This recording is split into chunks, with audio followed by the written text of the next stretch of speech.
Welcome to Circuit 42. Circuit 42. The one-stop location for all things geek.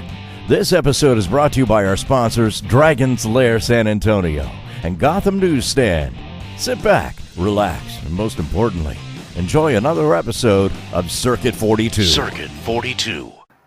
Hey everybody, and welcome to Cosplay Circuits, the Circuit 42 series on, well, I'm going to guess baked goods. Actually, no, it's cosplay.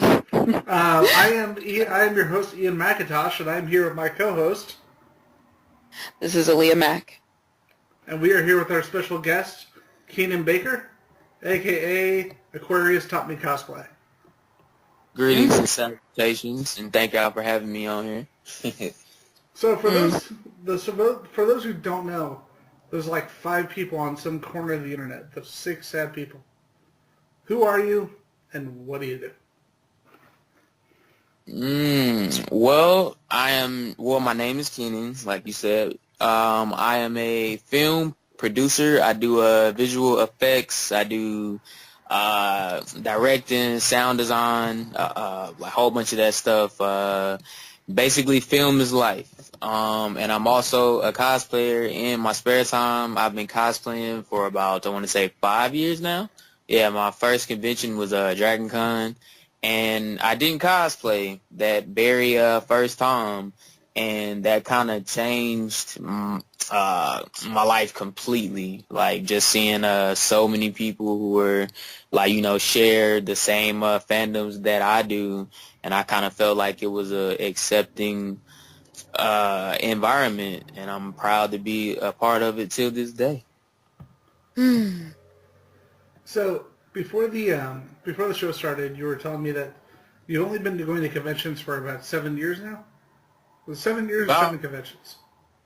But no. Like, I want to say about 5 years, and it's been about 7 cons. Yeah, about 7 or 8 cons, give or take, something around that number. Okay, so like 5 years, 7 cons. Cool. Yeah. So I've been going in. Now you mentioned your film background. Was there any kind of crossover from that, or did you just kind of discover this? Like, how did that happen?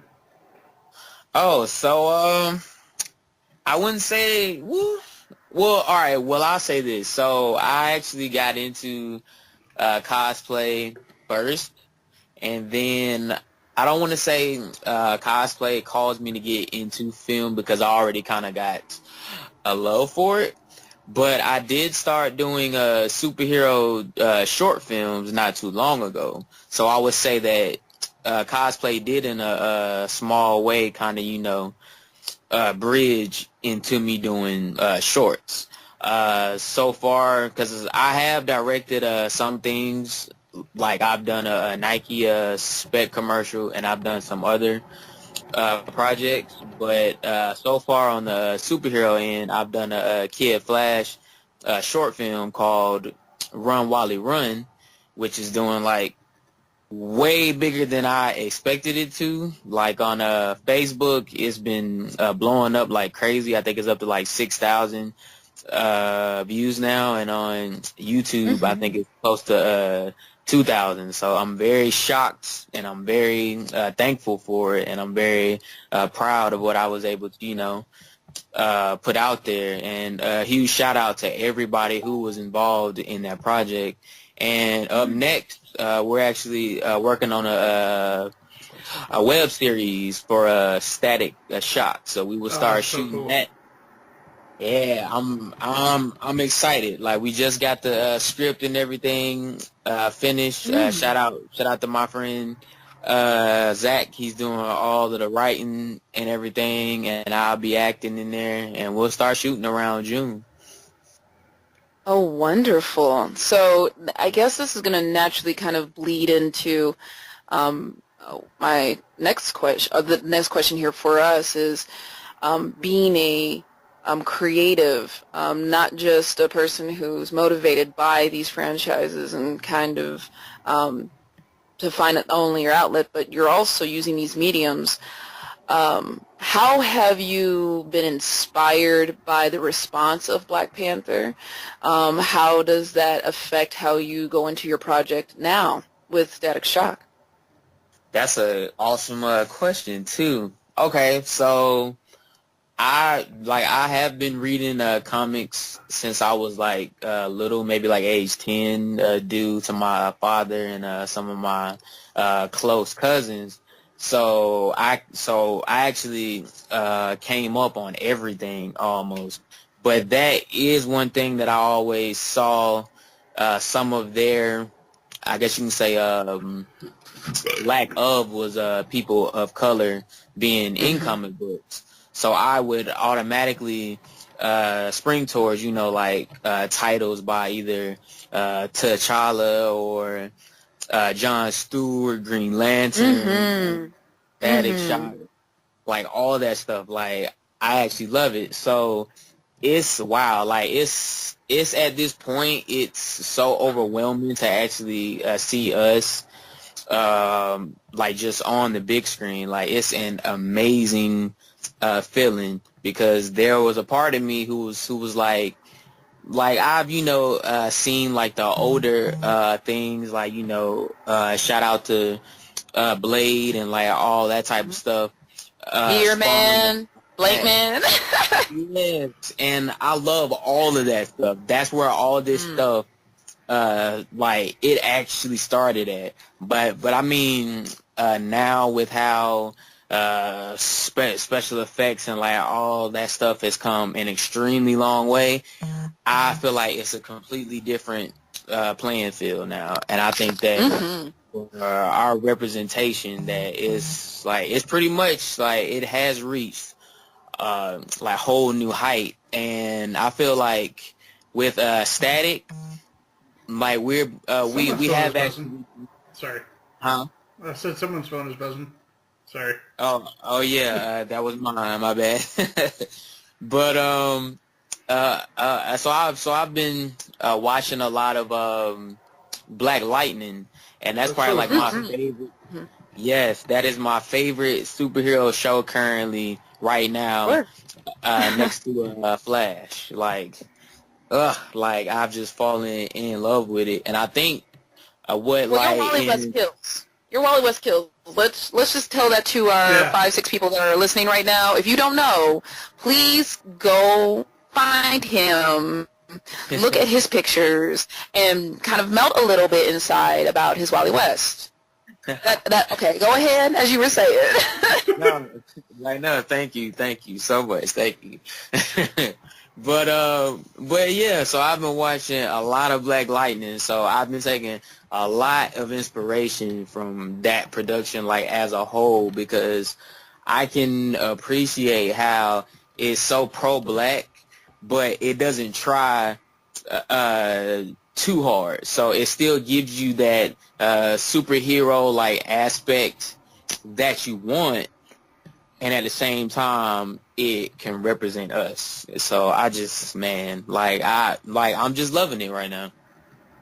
Now with your Static Shock, I'm really just curious, just a quick follow-up question to that.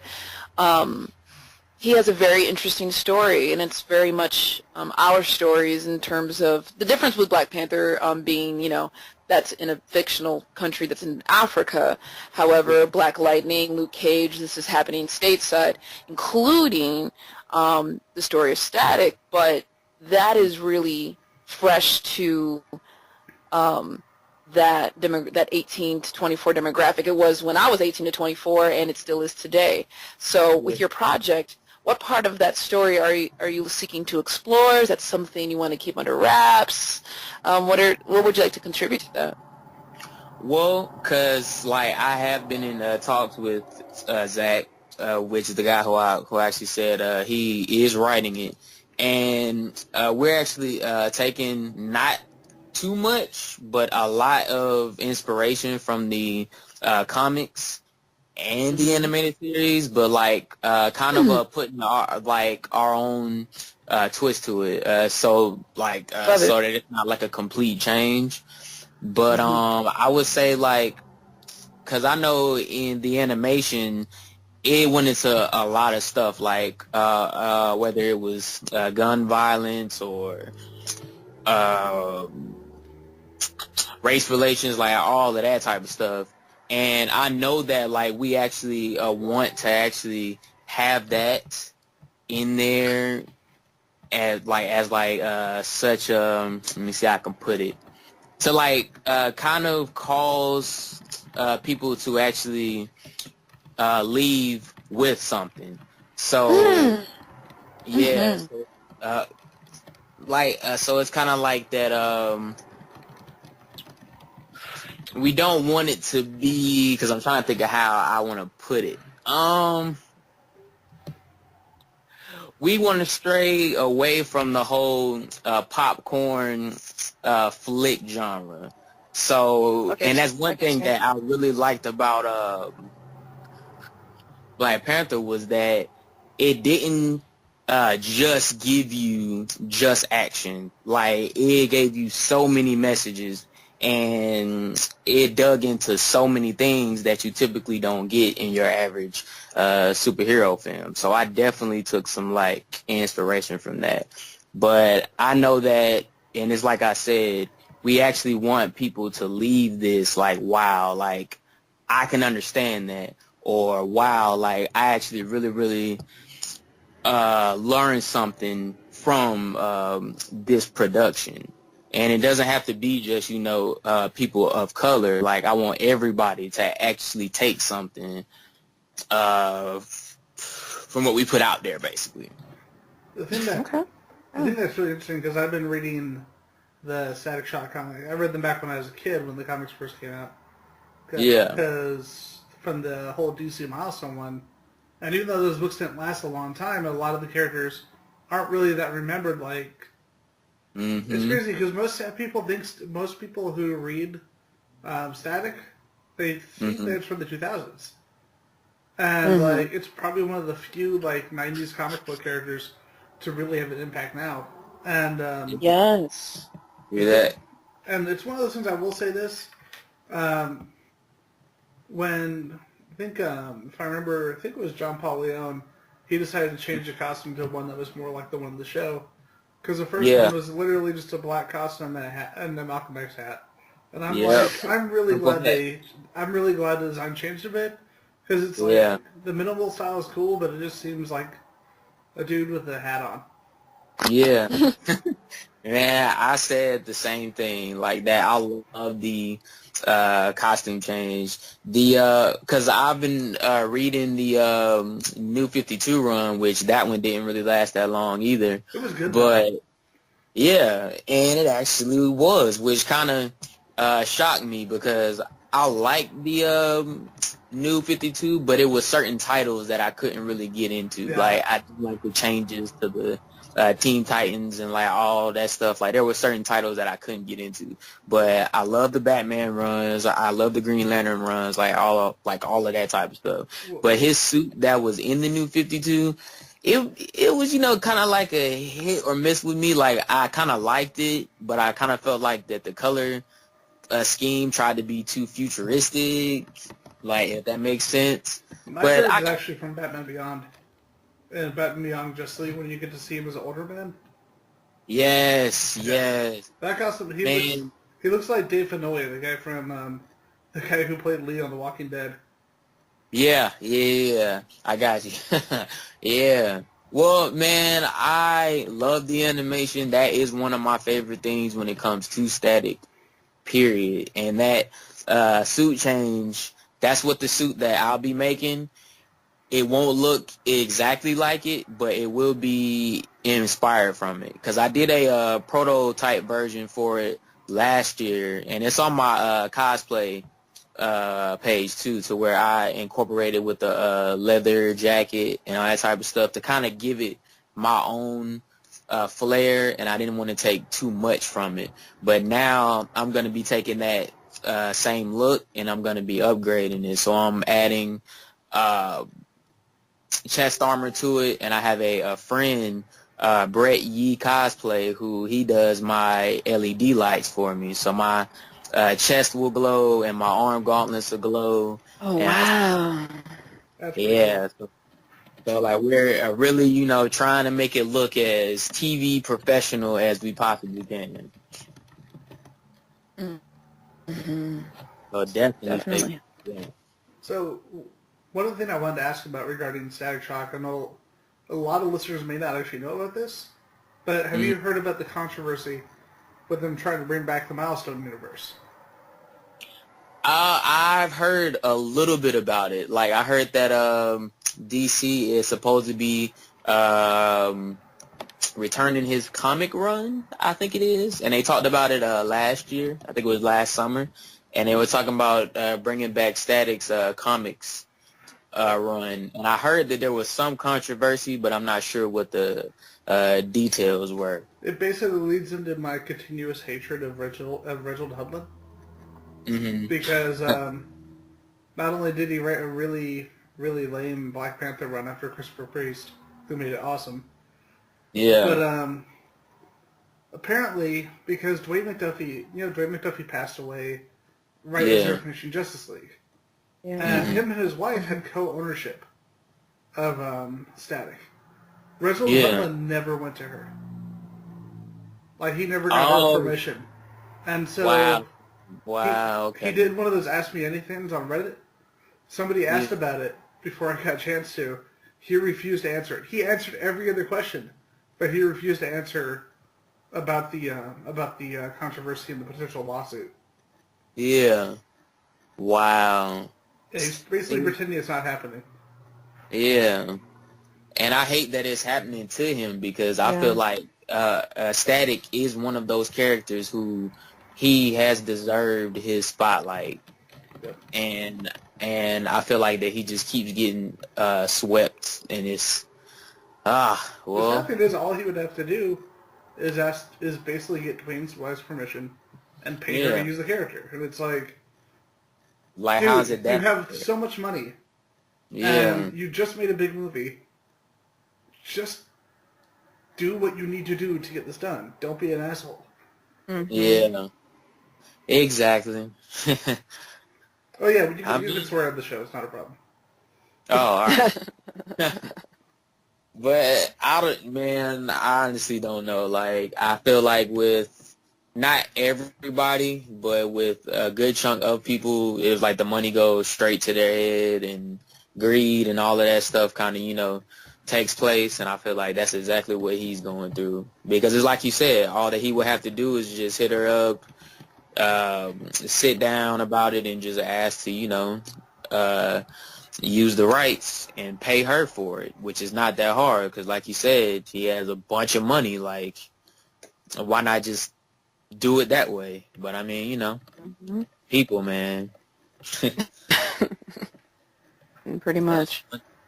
Yeah. So that's one thing I'll never understand when it comes to us. Like, we would rather steal than share. So It's kind of ridiculous. yeah. But in that regard is like, so within that, where do you find artistic license? So when you're getting into these issues of where you want to use a property, and you have the original owners who say, okay, well, you can use the property this way, but not that way. It kind of gets into that. But then, as you said, there's also greed, which the best thing about fandom and like just kind of that gray area, especially between fans who are creatives, this is now where we can play, and then also sometimes get people to back off and realize that there's a reason why we're doing this, and it's not just for the money.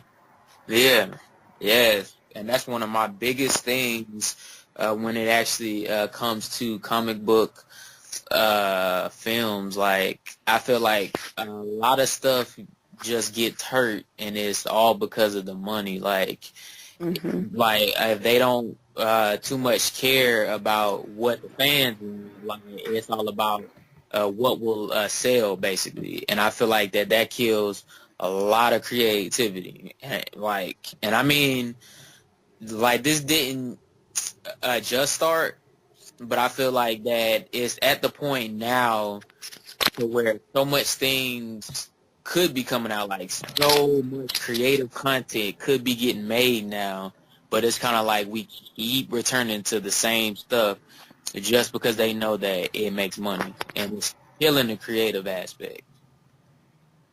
Mm-hmm. Yep. Unless you go to Netflix. Pretty much. That is true. I was disappointed. I really like that. Speaking of Netflix, I really like that movie, Mute. That movie's freaking amazing. And then I go online, and it's got like a 55 from critics, and I'm like just sitting here. It's like, Yeah. okay, why? Man, I've been talking about that too, like how there's a lot of people who they pay attention to things like Rotten Tomatoes and that type of stuff, and I get it, but like if I actually see something and I think that it's interesting, then I'm gonna go see it regardless. Like I'm not gonna let a website pretty much dictate things that I want to go see. So, and I feel like with a lot of things like that are more of creatively done, they get shit on, like as opposed to like these big blockbuster popcorn flicks, which like there are some of those to where we know they're terrible and the critics know like that they're terrible, but I feel like that it's some films that they don't deserve the rating that they get. But An I don't example? know. Like give like an example that you can think of. Like off the top of my head, Iron Man 3. Like I really did not like that movie, and I love the first Iron Man. I will debate like crazy. That's all I'll say. Really? Yeah. Like oh no, go ahead. Because I've said this before on the show that Tony Stark is infinitely more interesting than Iron Man. But I love the fact that we got a movie that actually focused on PTSD and focused on the after effects of Avengers. And I really now that I did like, that I actually did like, but it was like Iron Man 2 and 3. Like I hated they Iron just Man didn't 2. hit for me, and then I feel like just because like it's a Disney film that it automatically gets those high ratings, and it's like I said, I love. So you did not see the reviews for what was the one that just came out, the something of time, the one Wrinkle in Time. which turned out to be a giant clunker. And Really? Yeah. Like I like how someone put it. This one YouTuber I follow, he said that it's, oh my god, it's like somebody took $100 million and give it to a bunch of inmates in an asylum and told them to make a movie. Golly. See, like, I've heard some mixed things. Like, I've heard that it's pretty good, and I've heard that it didn't hit the mark. But I didn't know that, like, online, that was the rating, was that a lot of people, like, didn't like it online. Yeah, and it's bombing, too. Apparently it made $31 million on the opening weekend with, like, $100 million budget. But they, you know what, I gotta still put it out there. Black Panther was number 1. Yep. Wrinkle Black Time was Panther number is 2. awesome. So, I mean, even if the content wasn't towards digestion, I don't know what happened in the editing room. I haven't seen the movie because I kind of went broke watching Black Panther 6 times. Yeah. I'm gonna go see it. I'm gonna give Miss Duvernay my money this weekend. I get paid on Friday, so. But with that part being said, I'm not that broke, and I don't have an excuse. But Anyway, but like even with that being said, you know, I will probably give a more critical review of it, and I'll always be honest. I don't just pump something up for the purpose of it, just to say that like, this should be pumped up. I will always be critical. Nevertheless, it's just a nice thing to see, just the fact of that level of success. And with that, I will. But this is the thing. When we had our Black Panther review, I was very blunt about this. I was very hesitant to go see it because I really just didn't want it to be another Valerian for me. Because I didn't like Valerian for the same reason. It was so much money. It was so beautiful, and it was crap. I didn't like it, but they liked it. They defended it, and I'm not giving them an opinion, but I did not want to see that happen with Wrinkle in Time. And from what I'm hearing, it's the same thing. So who knows? Haven't seen it yet, so I'm not going to reserve a full opinion on it. But that can transition into just the idea of representation and kind of back to that idea. Since you're on the show, let me just ask and pick your brain about how do you feel about the movement since you've been cosplaying for the last 5 years, and within those last 5 years, hashtag 28 Days of Black Cosplay has become a thing. I'm also a black cosplayer myself.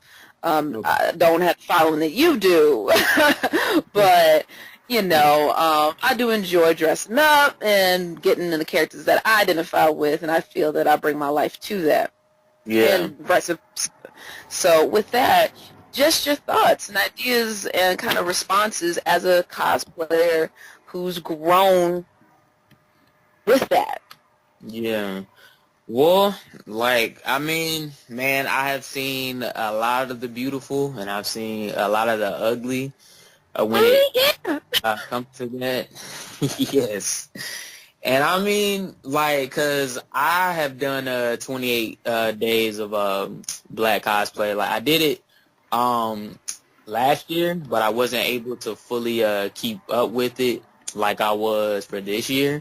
But I was just online, just overwhelmed about so many people who they participated in there. I did not expect it to be that big. I expected it to be big, but not that big. And then I was just getting up every day, seeing shares of my content all over the internet. And I was just wow, man, this is an overwhelming, feeling here. And seeing, us just as black people come this far, and there's so much more to go, but actually to see us coming out this far, still swinging, still doing what we want to do, and trying to push that envelope, man, it's a beautiful thing right now.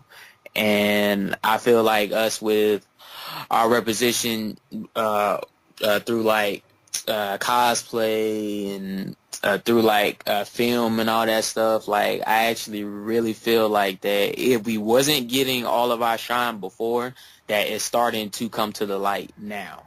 And it might be a start. Exactly. One of the co-hosts here on the podcast, Michael Martinez, I actually met him through his wife, also a black female cosplayer. And this woman, her cosplays give me life because her makeup is so on point. It's so, her contouring, she brings to life, especially Disney characters. She has an Ursula that she has just tonally everything is great. If you can visualize it, it's wonderful. And then she's also a seamstress as well, so she does that through a lot of the black cosplay connections. I've also been exposed to a friend of mine. She's an engineer, and she creates these I guess you could just say props, but she has this Gyarados, which you may have seen before, but she has this Gyarados that is huge. It almost actually is a Gyarados that she just has, and in the way that she sculpted, and she just knew how to because she's an engineer, and so it has brought together these communities and watching it grow is just amazing, especially including you. There's other filmmakers. Actually, you know what? We may have someone in common that we know. Have you heard of Lee Williams? Lee Williams, that sounds familiar. Lee Williams. It's friend of mine. Like, you know, we've talked, met in person. We actually went to a con together. I took him to to Stan Lee's con, to Kamikaze a couple years ago. Yeah. But he's working on Black Ninjas, and that's a process that he's going through. But he's also going through it very organically as a creative himself, and he can do things now that is just stupid impressive, you know. And he got a chance to also connect with his inspiration, Michael Jai White, going back to like this whole thing, like all these communities start to come together. The internet would have never, without the internet, this would have never happened. I'm convinced of it, you know. And so, and then like you got 28 Days of Cosplay. Like each year it comes out, their content gets shared, and now new sections of the internet, new worlds, and new connections get made, and it's fascinating. It's fascinating for my people. It's fascinating for people in general just to see, you know, and and so I want to just thank you so much for your expression, your creativity. I really enjoyed looking at some of your pictures, and did you do the editing, like, for the lightning yourself in the Yeah. I was going to say the effects photos are awesome. Oh man, thank y'all so much. My friend Matt, MK Parks Photography, I think is his tag.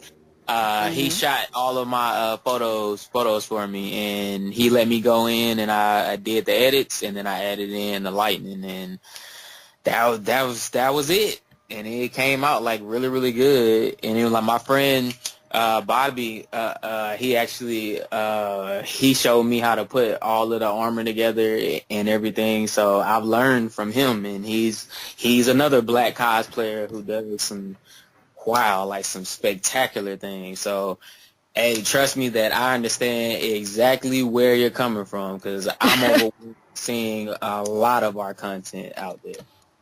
So I've got to ask you real quick. One of my favorite characters is Nightcrawler. Yeah, because I noticed that, well, with pretty much all your previous characters, correct me if I'm wrong, most of them are DC. Yeah. And then, like, Nightcrawler surprised me, because first off, because I didn't expect you to do a Marvel character, and then it's like, holy crap, this is one of my favorite X-Men character next to Kitty Pryde. So, all right, so I've done some other Marvel characters. They might be on my cosplay page, but it's further down, because my very first cosplay was Miles Morales, Spider-Man. Like, that was my very first one. And then after that, I did Angel from X-Men. And then after that one, that's when I started doing, I think after that one, I did Tim Drake, Robin. And then after him, I want to say was Kid Flash, and then Jaime, Blue Beetle. I don't think I'm missing any. And after that was Nightcrawler. So yeah, and I've actually come up on both Marvel and DC Comics, but I've like always leaned a little bit more towards DC, and it is just because I love their storytelling, and I'm like a huge fan of the whole biblical and the gods and like all that stuff to it. Like, I love how they incorporate that into their comics. So I've always kind of read them more, but I have the utmost love for both companies because I've came up like on them both. Like, if you come to my room now, like, it's Marvel and it's DC stuff like everywhere. I'm a huge fan of the Batman family as a whole, and yes. since unfortunately Tim Drake's not getting as much positive exposure recently, I was like, I should take advantage of this right now, and I went and grabbed the first 2 appearances of Tim Drake for like $3 each, and I'm like, these are mine. Because I basically found first appearances of him and Cassandra Cain and Spoiler for like $3 a piece. I'm like, I'm just gonna buy all these. Okay, so now I need y'all two to talk about, just make me happy, and just talk about Darkest Night. Please, so we just have a real-time conversation about Batman, with a lantern ring, please? That'd be nice. I'd be so happy. I won't say anything. I'll just listen to y'all. So, I don't think that I actually finished Darkest Night. Heartbroken. Like, I think that I finished Brightest Day, but I don't think that I finished. Like, isn't that the one to where Batman gets the Sinestro Corps ring? Wait, you're talking about Blackest Night. Okay, I understand now. Yeah. I was like, yeah, that's it. Yeah. I'm so sorry. Yeah, Blackest Night. I apologize. Because I'm gonna be. You might hate me for this, man. I'm gonna say Brightest Day kind of sucked, and Blackest Night was awesome. Now, I can agree with you. Like, now, I didn't think that Brightest Day sucked, but I did think, from what I've read, I like Blackest Night way better. And that's just from what I've read, because I haven't completely finished it. It's so good. But from what I've read, yeah, definitely. Have you got... Okay, minor spoilers for a book that's nearly a decade old, if not a decade old. I can't remember anymore. I'm an old man. I don't have memory. Blackest Night. Have you got to the part where they introduce the Blackest Night Superman? I don't think so. I'm not going to say a word because... Well, just wait till you get to the part where they introduce Superman. Because... Okay, so... All right, so let me clarify.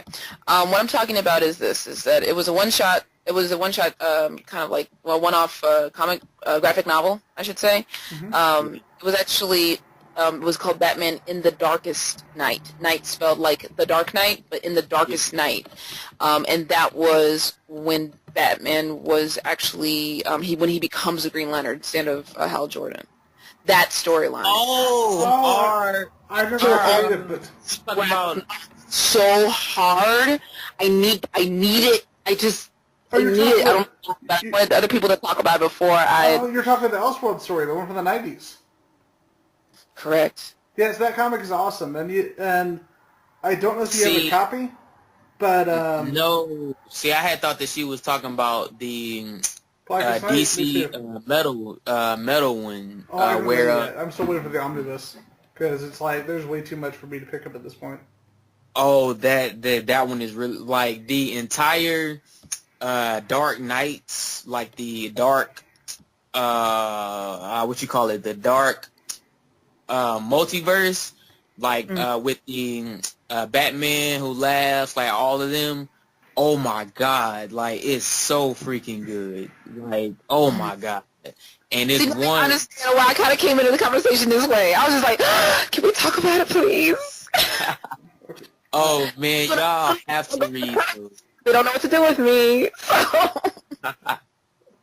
Man, y'all have to read those. Like, they're really good. In Darkest Night, though, like back to that, I have actually kind of forgotten about this book, but when I saw the cover, it's like, holy shit, this book is amazing. Because the guy who wrote it, Mike W. Barr, he's a Batman alumni. Like, he wrote all of Batman the Outsiders back in the 80s with Alan Davis. Yeah. And then Jerry Bingham, the guy who drew it, drew Batman, Son of the Demon. About Ra's al Ghul. So you've got, like... So it's basically this Batman, this Elseworlds Batman book written and drawn by two, like, classic professionals from the Batman books. Yeah. See, that's raw. Well, I have to pick that one up then, and I'm sure that it wouldn't be too hard to like find it because you said it came out in the 90s, right? Yeah, but they actually did a trade paper. They're collecting all the Elseworld stories now in trade paperback compiled, and that one's actually one of them. It's Elseworlds Batman Volume 1. It's like $35, and it comes with that, and it comes with like I think like 4 or 5, 6 other stories. Yeah. And see, this is why I'm actually broke, because, man, same here, man. I probably spend about... I'm like investing in, like, in these, because it's... Well, see, this is the thing is that, we're all different kinds of nerds here, and I do usually default to Ian because he continues to keep up with comics in terms of reading them very, very religiously. I'm more anime manga, like that's just me. But I got more default to Ian on this, but because of this, and I'm also a YouTube addict. I have probably listened to maybe about 4 hours easy on people talking about In the Darkest Night, and just whether it be hypothesizing, which ring that Batman gets and all the rest of these things. And so I hear all these conversations, and after a while it just gets to a point where I can't take it anymore. I can't take listening to people talk about it. I need it myself. I need to consume it. Like I just recently, this week actually. No, it was last week. And Ian saw it too. I scored a copy of The Death of Superman, and I've wanted this forever. And so I have it. Yeah, and I have that. And it came with the DVD and Blu-ray. I know what you're talking about, the hardcover. Yeah, the hardcover. It was a gem. I found it. I actually found it in the lightly used bin for $13. I stumbled across it. I'm like, this is mine now. Well, because I've always wanted it. I want these real, the stories that matter to me, I should say. I don't care what anybody else thinks about it, but I want them to matter to me. And so when you get exposed enough and you read enough scans and stuff like that, you get to a point where you're just like, I need the thing. I need to hold it. I need the thing. And so that's how I feel about The Darkest Night, but I just haven't had an actual real-time conversation about it yet. And I probably said the last time I watched something about it was had to do with this with the Darker series. That was last year, towards the fall.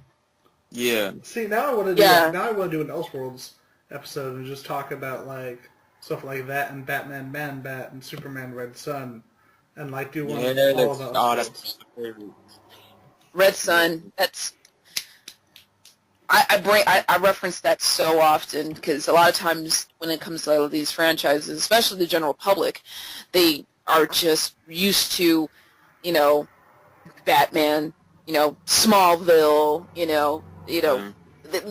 they're just used to these very rigid stories, and they're not even understanding of they understand maybe the idea of an extended universe because of Star Wars.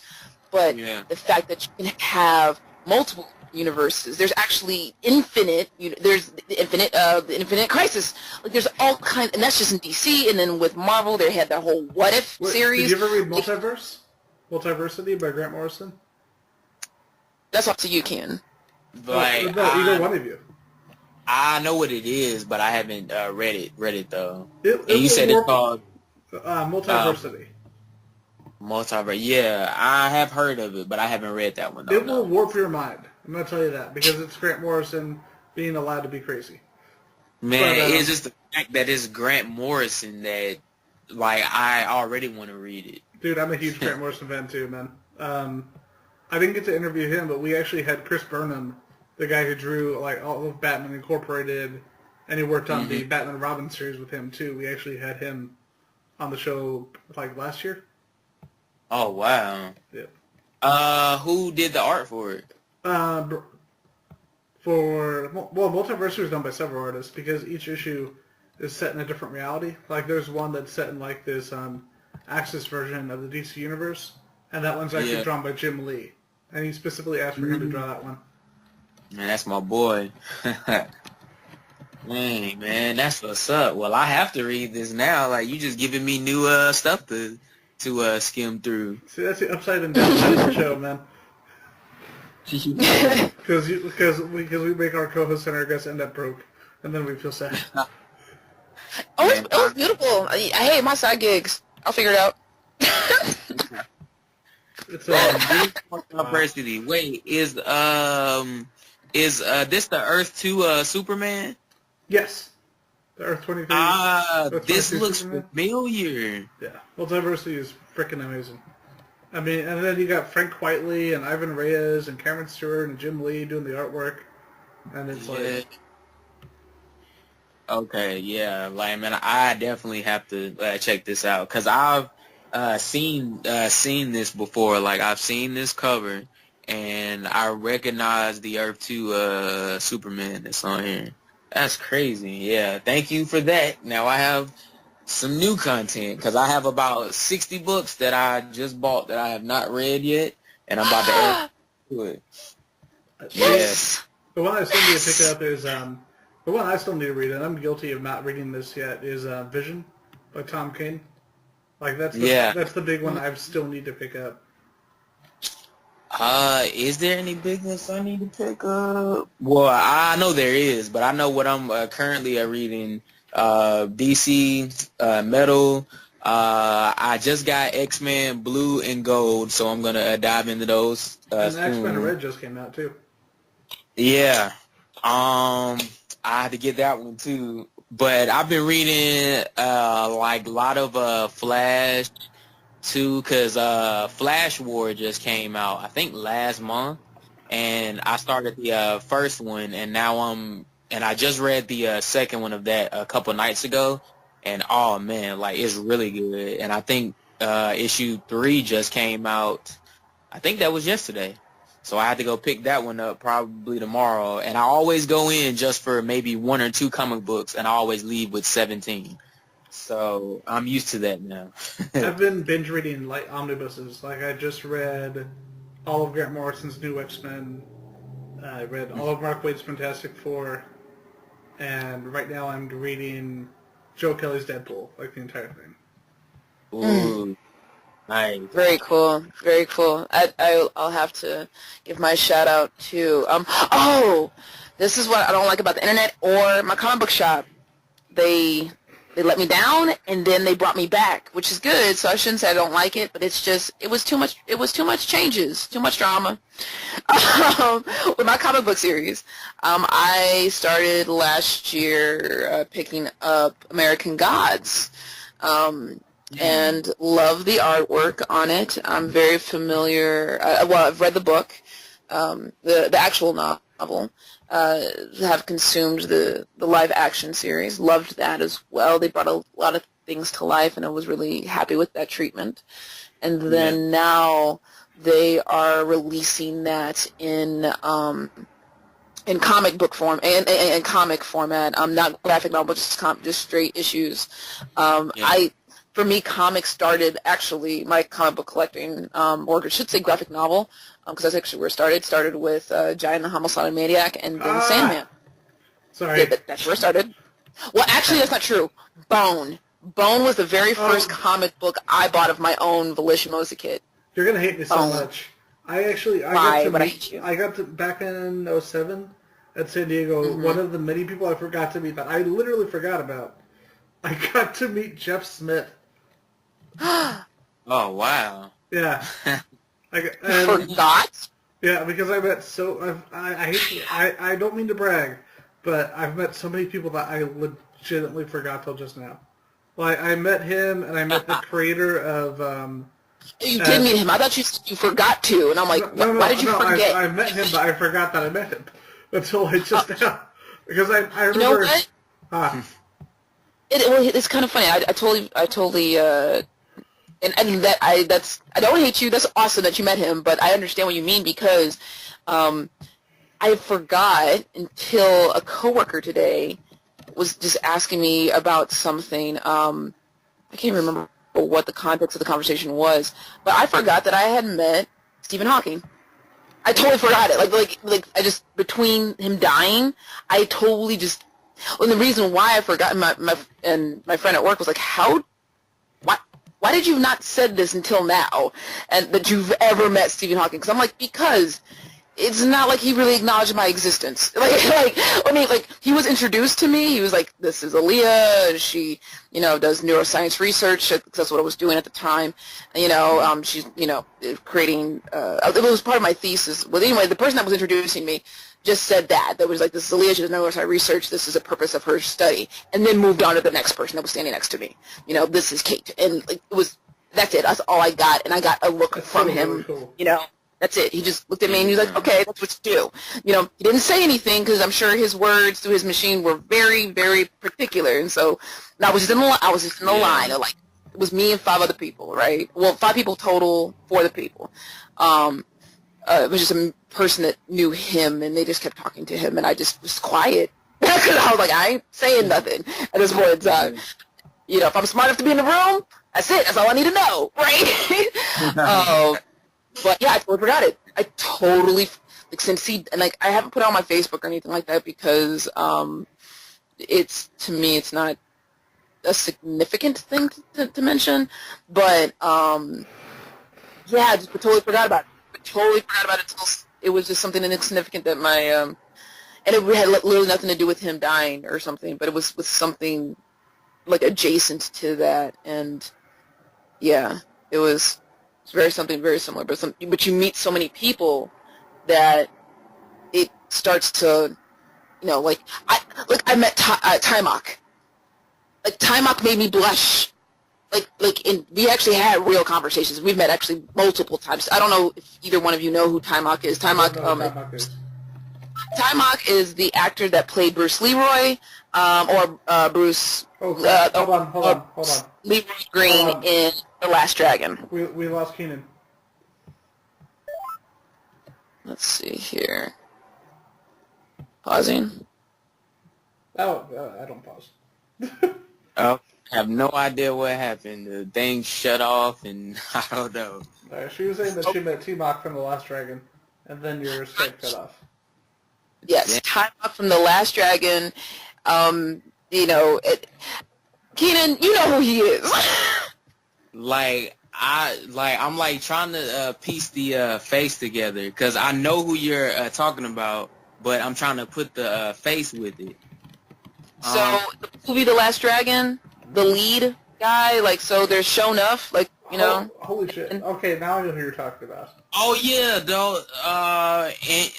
And he has the golly. Wait. So is T-Mac was he was the one that had the fro, right? No, Timok. He was in The Last Dragon, not Enter the Dragon. The Last Dragon. Enter the Dragon, the guy with the fro, that's somebody different.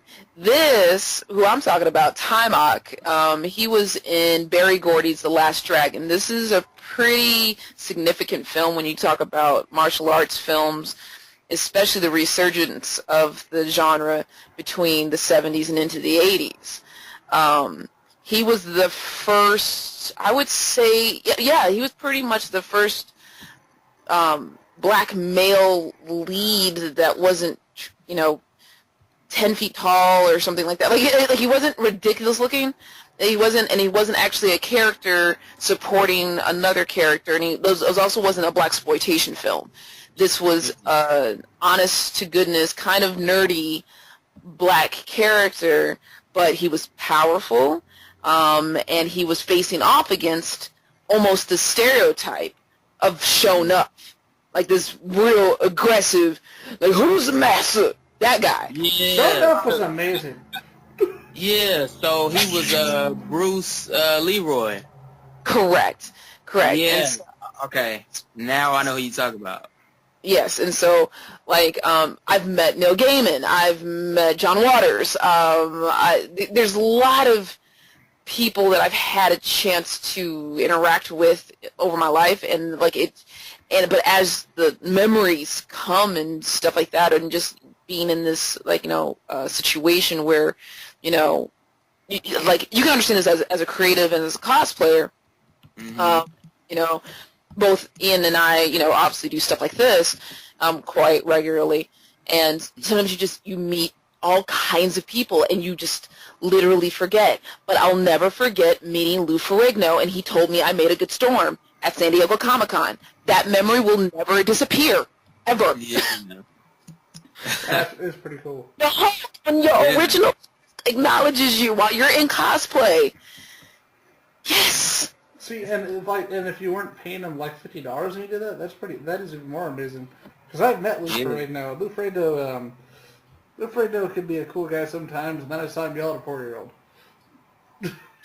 Standing by to exit because I was there as with other cosplayers at the time. Actually, I'm friends with shout out to Chocolate Cover Cosplay. These wonderful 5 black females who cosplay. They kill it all the time. They just really, really, truly do. Keenan, if you're not familiar with them, they do panels about black cosplay at Anime Expo. Actually, they have a residency with Anime Expo every year for their panel. These girls are legit, and so I went with one of their members down to San Diego Comic-Con in 2000. I want to say 13, maybe 13 or 14, one of those years. I went down with her during that year, and I just happened to take my my Storm cosplay, and just because my features, I do make I do make a very good Monroe, and I believe, and so did Lufragno because he was standing by the door, by the exit. I was getting really hot in this freaking suit, and because I had the one that I wore that year. Actually, I was also in what is it? That picture is on Mythbusters Tested, their website for that year. It's actually just up there, so you could see me there as well. But anyway, but that picture happened literally, I would say, 90 seconds before I left the hall, the main hall. Because I remember this. I took that picture, and I was like, I'm so sweaty. In that picture, I do look sweaty. Well, I felt really sweaty because I'm in the suit from the I'm the original X-Men Storm, Halle Berry Storm. But I'm a little treatment on that because I just went for a longer wig because I have a longer neck. I kind of look more kind of on the Amanish side of the body types. So I just went for that because I just thought it looked better. I love what you do with your hair. Every single cosplay I've seen you do with your hair, thank you. Thank you. But with that, like, I was walking out, Lou Ferrigno, and I didn't know it until he says, hey, my head turns, I see his face, and he's like, you make a good Storm, and I'm like, That's so damn cool. yeah, that memory will never go away. But other stuff, you just but that, I keep that, but drops Stephen Hawking, I don't know why. So. I still think it's really cool when you go back because I'm a huge fan of like the Claremont Byrne X-Men run, and when you look, and I've got like all the omnibuses, like all the big like overpriced books because I just love them, and they have the original design notes by Dave Cockrum, and he said on the design of Storm, he writes right there, think Amon. Yeah, because it wasn't a coincidence that they pretty much look exactly the same. Yeah. That's crazy. So, wow. But that's a whole other thing. What about just one last question, if I could squeeze it in for Keenan. So on this whole little Tim, what has been so far your most memorable cosplay moment so far? Ooh, that's an intense one. Most memorable cosplay moment. Oh, I have a good one. Sure. So at my first Dragon Con, and like I said before, I did Miles Morales Spider-Man. So I was on the street, like this was, I think it was towards dusk dark, nighttime-ish. And I was on the street with my cousin and some friends about to cross, and it was this black family who was in this car, and I was standing on the edge of the street, and they just so happened to drive by, and their window was down in the back, and it was a little kid who was in his car seat in the back, and he saw me. And I didn't have on the mask, like it was on my head, but it wasn't fully on, so my face was out. And with the loudest voice, like everybody heard it, and he was just like, "Look, mommy, it's Spider-Man!" and everybody like just started dying laughing. So I was like, man, I feel like that I just made this kid's day. So I put the mask on, and then the light turned from red to green, so I had to hurry up, and I ran up to his window, and I gave him a high five, and his reaction, man, it was everything. Like, it had to be one of the best experiences that I've ever had at like any con, period. Oh. So cool. Yes, touching, I know. I thought it You know was what? amazing. Now, in my head, as you telling that story, I hear the sentimental, like, Naruto music. I don't know. Like, I think you might know, but I hear it in my head. I gave my life away to Naruto. Like, I gave it to Naruto Shippuden. I'm still watching Boruto now. I'm kind of mad I'm watching it. I'm still watching it, and I don't care. I'm going to do it. I'm going to get it. I've read all the mangas. I'm not going to defend it to anybody. I don't. But I will wear my headband to the day I die. It's like when I tried to read Battle Angel in the Last Order. Hey man, like look, I like my little Kakashi that I do. I love that. Just all day long, that universe. And I heard the music when he's telling the story about little kids being like Spider-Man, and you're like, yeah. I heard that music in my head. That's what happened. It's up to you, Ian. It's up to you. All right. So, I forgot what I was trying to say earlier. Oh yeah, now I remember. Because, I was going to touch on this real quick. When you mentioned the chocolate covered cosplay, I was like, why do I remember this page? And then I remembered I'm friends with Angel Tenchi, and it's like, shit, she invited me to like the page like 18 billion years ago. Yes. Oh, Angel. Oh, yes. She's also a friend of mine. The person I'm closest with though is Ashishan or Ashford, but her and Ginger. Me and Ginger went to go see. What did we see? We saw Force Awakens together. I think. I want to say we saw. Yep. Oh, hold up. Was it Force Awakens or was it The Last Jedi? No, it wasn't The Last Jedi because I lived in Arizona at that point in time. I want to say, oh goodness, why am I blanking on what came between the one that actually I liked? Rogue One. Rogue One. Thank you very much. Rogue One was nice. Right. Oh, don't quote me on that. I liked them all, but I really did like Rogue One because it matched up with the extended universe so much more, and there are a lot of people who don't appreciate that shit. Anyway, but me and Ginger, we went to go see Rogue One. I believe that's what it was. But we went to go see together. We saw Rogue One. Those girls are great. Yeah, if you've ever met Angel, she's wild. I love her. I love her in person.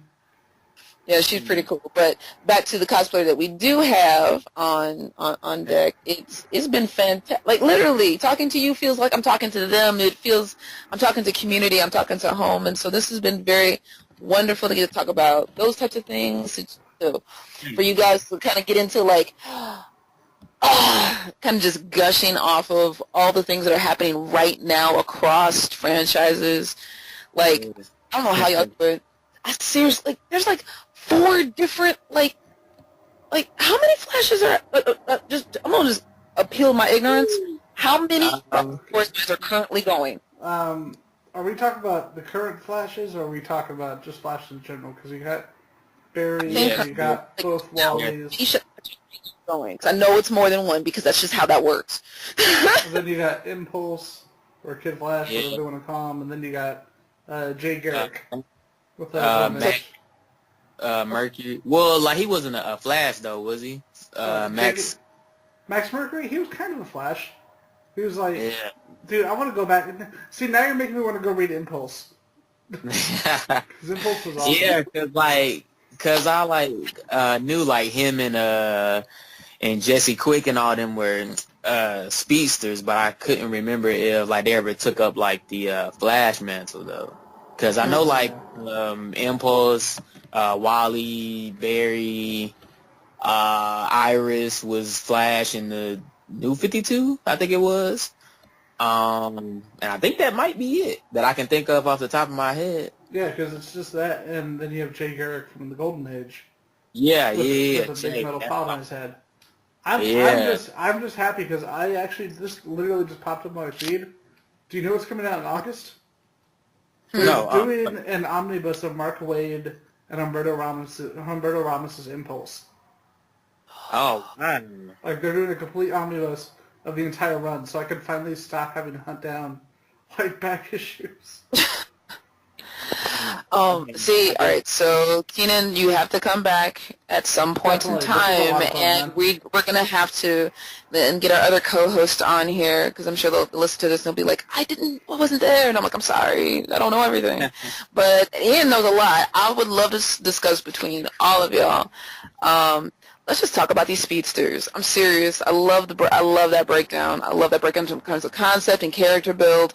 There's a lot of things that people take for granted when it comes to speedsters that I've learned to appreciate as like I said, for me in those kind of conversations, and I appreciate you bringing it back to me, Ian, but in those conversations I'm literally just learning. I'm learning so much, and I appreciate like just the nuance, especially when you have these character classes. Like, people think like the Flash, but they don't really think about the class of a superhero that the Flash represents as a speedster. And so finding out about all of that, like, you know, the what is it? The speed Speed Force. Yep. the Speed Force, right? The Speed Force, like that whole thing from like a person who loves science, because that's another thing I'm into. Like Man, anime it's science are my thing. biggest thing that I say is like, and I love that when it comes to Flash, because again, like, it isn't just your whole popcorn, like just action and it's stuff like that's blowing up everywhere. Like, Exactly. it deals with science and the multiverse and all that type of stuff, like other Earths and other dimensions, and I'm fascinated with all that stuff. Like, anybody who knows me will tell you that I am huge when it comes to that type of stuff. Like, I love that stuff. So as I read about it, like in Flash, like I get goosebumps like every time. Like, it's amazing. I think like the moment Mark Waid introduced the concept of Speed Force, that the book completely changed in like an awesome way. Yes, I can agree wholeheartedly. Like, it got even more better just by like adding in that kind of scientific like aspect to it.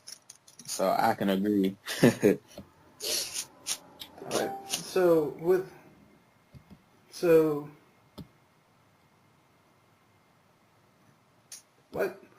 Oh, sorry. Hold on. Yeah, because it was kind of breaking up some a little bit. Hold on, let me make sure. Okay. Apparently Eliza's on mute, and I'm trying to figure out why she's on mute. Oh, she might have accidentally hit the button, because there is one that's at the bottom left. Oh, okay. I see the message now. Okay. So, 3, 2, 1. All right. Sorry, I'm kind of setting up for the re-record for the edit. All right. 3, Okay. 2, 1. All right, and with that, man, you know, as we talked about cosplays, we talked about Flash, and we're bringing you back on the show. It's just gonna happen, whether you like it or not. We'll find a way. Man, I would definitely be honored to come back, man. Thank y'all for even having me and even finding me in the first place. So I would definitely be honored to come back. It's crazy because you and I have been friends for forever, and this is literally the first time I've talked to you, like, minus text. Yeah. Oh, the internet! Yay! I'm so happy. Oh, okay, I'm back now. I had a coughing fit. That's it. I messaged Ian off of. I was coughing horribly, and I was like, oh no, I'm not doing this into a microphone. So, but yes, the internet. I'm loving how it brings all the people together. Yes. Yes. So, I mean, so with that, where can people find you? Well, if you want to find me on Instagram, my tag is instagram.com, Aquarius taught me. My Facebook cosplay page is facebook.com/Aquarius taught me cosplay. And on let me see, what else do I have? Twitter, my tag is the Uncanny Mix. YouTube is Aliens versus Robots, and that's VERSUS. And on Facebook, you can just search for my name, Keenan Baker, and that's KEENEN, and that's pretty much it. Awesome. And of course, with me, you can find me here. You can find me on Circuit 42, and of course on YouTube, Facebook, and I am still too lazy to make an Instagram page for Circuit 42. I am terrible. And what about you? Where can they find you besides here at Circuit 42? Well, I'm an enigma. I like to be an enigma. So if you want to find me, find Aaliyah Mack on Facebook and see if I am willing to have a conversation with you. No, it's cool. No, just send me a message. Be like, hey, I want to be your friend, and tell me why. And if you're really interested in having a one-on-one conversation with me and all the intensity that comes with, then maybe, yeah, we can be friends. If that's too much for you, then, yeah, you can just follow me. We're all friendly people. Don't be scared. It's just Aaliyah Mack, ALIYAMACK.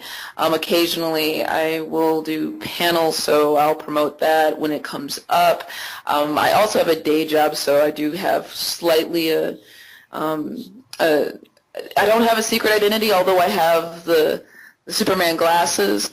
No, it's not a secret identity. It's just something I do on my off times. So, outside of that,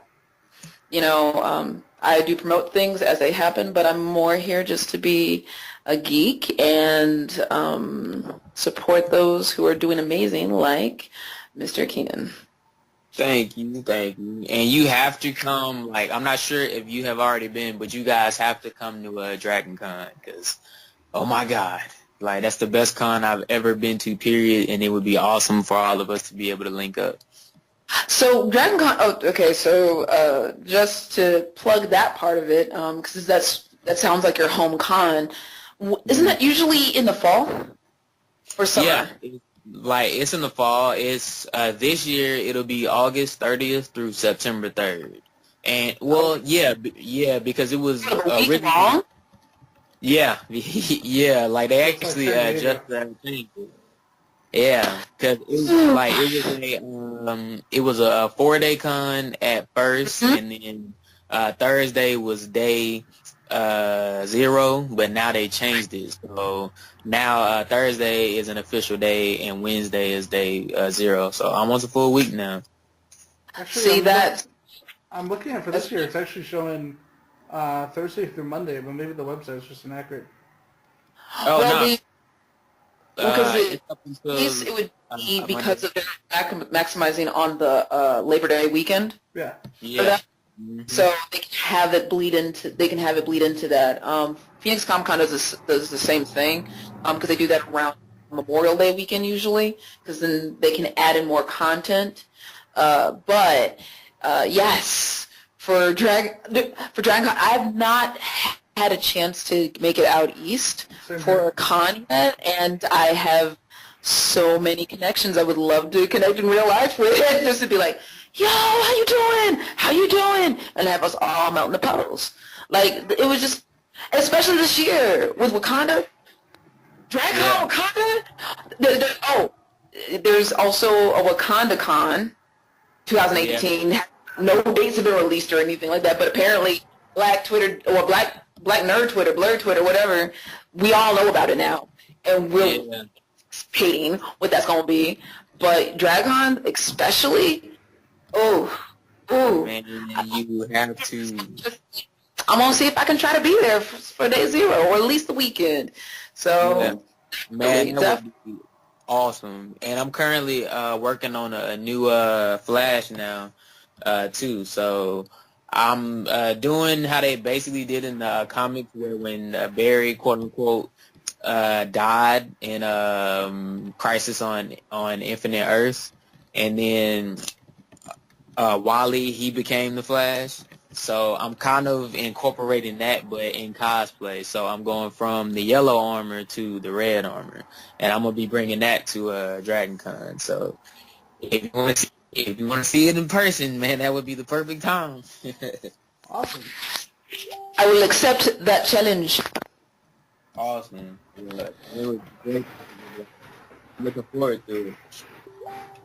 So with that, I'd say, I don't know about you guys, but I'm saying, so with that, let's call it a night, man. This has been great having you on the show once again. Awesome, man. Thank y'all so much for even having me. All right. And with that, we come to the newest episode of Circuit 42 and Cosplay Circuits. I am Ian McIntosh, and our new and quickly developing host. Aaliyah Mack. And of course, our special guest. Keenan Baker, signing out. All right, and with that, let's bring the show to a close. Thank you, everybody, for listening. All 5 of you, 6 of you, 10 of you, you're all still appreciated and you're all loved. And with that, we bring the show to a close.